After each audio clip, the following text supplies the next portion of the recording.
Kadama TV tubadde tukyali awo mu kubeera nga tuli mu kiyongobero ekyennyonyi ezitanayogerwako oba ezasaziddwamu gye tusaba nti no gavumenti twagala mubeere nga muzzaawo ennyonyi ezo oba mukoleyo special arrangements mu mwezi guno n'omwezi ogujja ate ne wabalukawo obutategeeragana wakati w'abakadaama b'e Oman ne aba Saudi oba tugambe ne wabalukawo obutategeeragana wakati w'abakadaama abavudde e Saudi abali e Namboole n'abakozi b'e Namboole National oba Mandela National Stadium gye tuyitanga Namboole. Abakozi bano ne bakadaama bano ngenda baplayinga voice note zaabwe nga bazimpeereza nga bagamba nti bannange bwe mugenda e Uganda mu public facilities mugezeeko okwefuga. Abakozi bano batunnyonnyola nti bakadaama mu kifo ky'ogenda mu toilet ate ekintu kigwera mu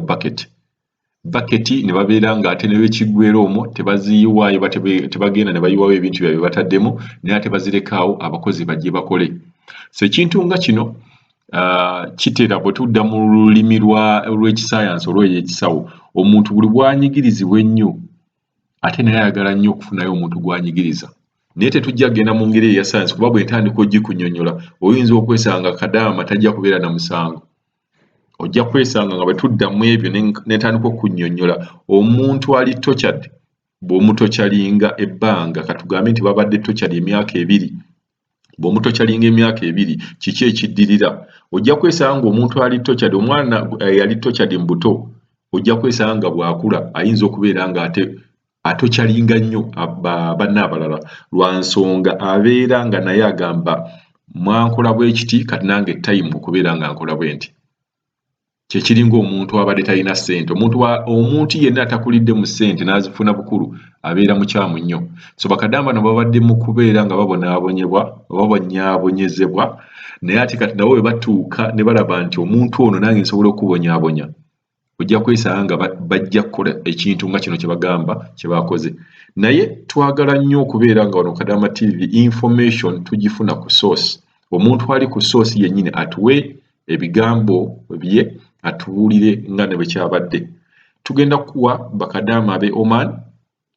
abaagenda twabalaga abakadaama ab'e Oman abaagenda ne batugamba nti tebasasula ssente za quarantine ne babatwala e Namboole babatwala ne Mulago paramedic ne Entebbe Lands and Survey. Kati bagenda tunnyonnyola ebintu bino byazze bitya bakadaama b'e Saudi okubeera nga basobodde okubeera nga batereka ebintu byabwe mu baketi ne balema kugenda mu toilet. Halo nnyabo oli Kadama TV? Gyebaleko ssebo Kadama TV. Ssebo kaakati nze kyembadde njagala ekikulu ennyo okwogerako bakadaama bannaye tweddeko tuli eno waliwo abaana b'e Saudi bannaye tebalina mpisa bamalako contract bamalako ennaku 14 naye beeyisa bubi nti kuba bagala kuddayo waabwe boonoona buli kimu be baterawo tuyambako tulongoosesaako bonna bapama mu baketi bateekaawo waliwo toyi ne baleka toyi bapama mu baketi bafuka we basula bannaye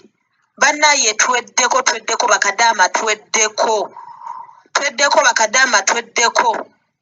ama bakadaama abava emaani tweyise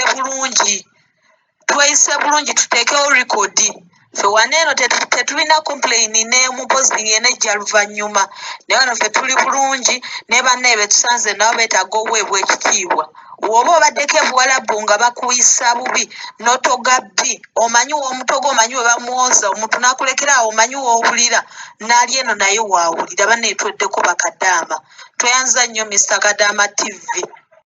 Embeera mugiwulidde embeera nga bweri ku quarantine centers. Quarantine eyo eri Namboole nga bagamba nti nno waliwo embeera etali nnungi bakadaama abamu gye batandise okubeera nga beeyisaamu. So nayagadde nnyo okwogera ne ku muntu akolayo n'ensaba kadaama ono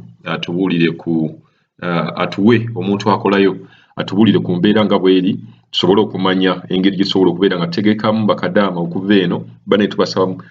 mubeere nga mweyisa bulungi bwe mutuuse eri mubeere nga abantu bano nabo mubalaba nga abantu kuba tojja kwesanga nga bajja kubeera nga tebakyalina mutima nagutulumirirwa nga bagamba olaba bajja eno naffe ne babitukola kati ekintu kino kiyinza okubeera ng'omuntu bw'atuuka ekyo mu lunnassaayansi kigamba nti buli bw'ojooga omuntu ate naye aba ayagala afuneyo gw'ajooga so kati kansooke njogereko nayagadde nnyo okwogerako n'omuntu akiliininga Namboole Stadium kasooke tuwulize omuntu akiliininga Namboole Stadium kiki kyatugamba. Halo Nyabo, oli Kadama TV? Kakati sebo Mr. Kadama TV tweyanziza nnyo tweyanziza ddala kanfuna omu ku balongoosa akubulira embeera eriwo gye basanga n'okunyigirizibwa kwe basanga eri abaana b'e Saudi ababayisa obubi ababapamira buli wamu. Omuntu n'ava eri babawa emmere oli n'ava eri n'ayagala cyayi bamuwe nga ajjudde atambule ng'ayuwayuwa ng'ayonoona emmere n'ayagala bamuyireko supu wakiri agende ng'ayuwa. Kabeeko omu ku balongoosa akubuulira. Okay, Nyabo. Gyebaleko ssebo nze ndi mukozi omu ku Mandela National Stadium naye tufunyeemu obuzibu abawala beeyisa bubi bapama mu baketi mu biyigo ate nga twayiwa ziri buli kimu kyonna tukibakolera naye tebalina mpisa bavuma ate ffe tetuyomba nabo just ffe tumanya omulimu gwabwe bagumikize results anytime bajja kgenda naye beeyisa bubi nnyo bemusindika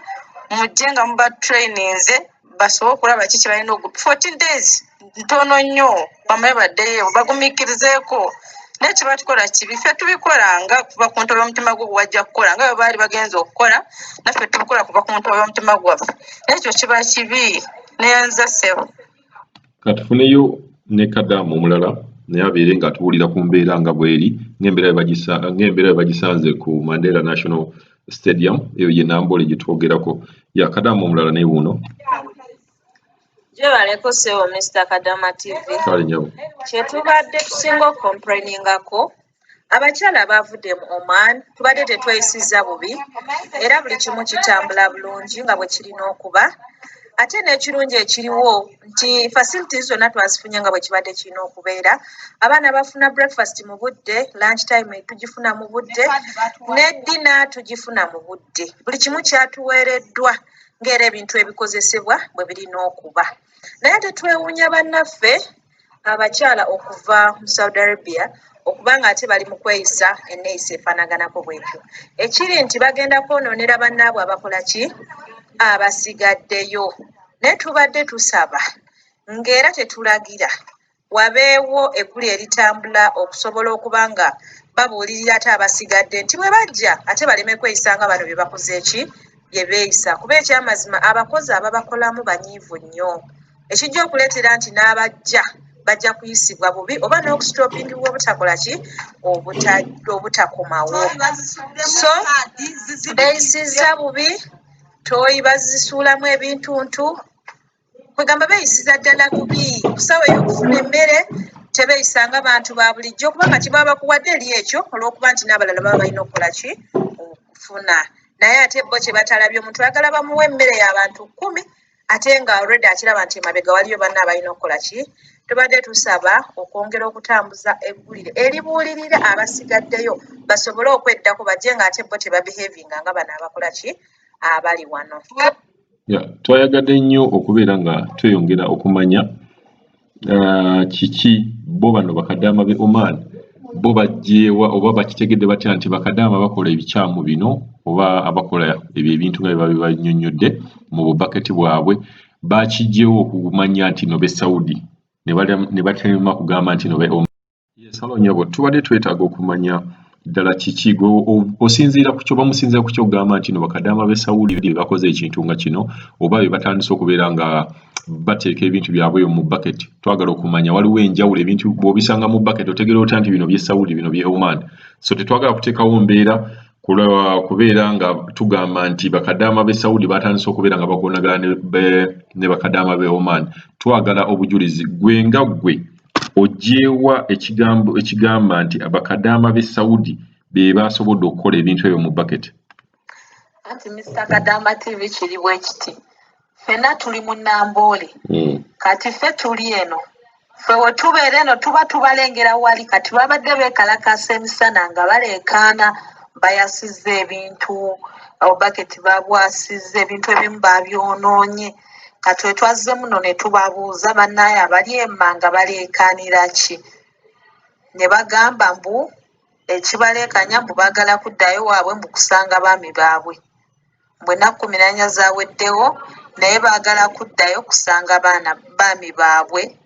babasisinkane mbu bo bakooye kyokka ate basanzeemu abalwadde ate kiba kitegeeza basangamu omulwadde tebasobola kubata kuddayo bajjamu abalwadde ne babatwala nammwe ne baddamu ne babakebera buto kubanga mugenda mu famirizi zammwe obutatwalayo bulwadde kati bo bwedda bali bweru beekalakaasa nabana abapoliisi bavudde babakwatidde emiggo tebaabakubye bambi tebaabakubye nga babakakanyizzaako naye nga tekiri bulungi nga ffeno tuba tuwulira kubanga eno obeera nga tuba tulaba n'okulaba actually twabadde tulaba era enkyawe kinaddamu ekinakyetagisa ka vidiyo tujja kakolera lwakuba tubawala batugaana okusala bateerawo boundaries boonoona ebintu abate abalala abandizze bye bandikozesezza ono omukyalo ono omukozi aba kutukolera gwe twakuwadde n'ayogerako naawe era eyatugambye n'agamba boonoona bapama mu Bubaketi bo bamala gakola buli kimu boogera bubi babaleekaanira boonoona buli kimu kubanga be balongoosa ffe tetulongoosa tukola gwa kulya kwenaaza nakoza ngoye zaffe pozi n'esowaani zaffe n'ebikopo kuba byomba mmwe essowaani ye n'ekikopo naye bali eri nga beekalakaasa naye nga basawudi ffe abe Oman tuli eno ab'esawudi be bali eri emmanga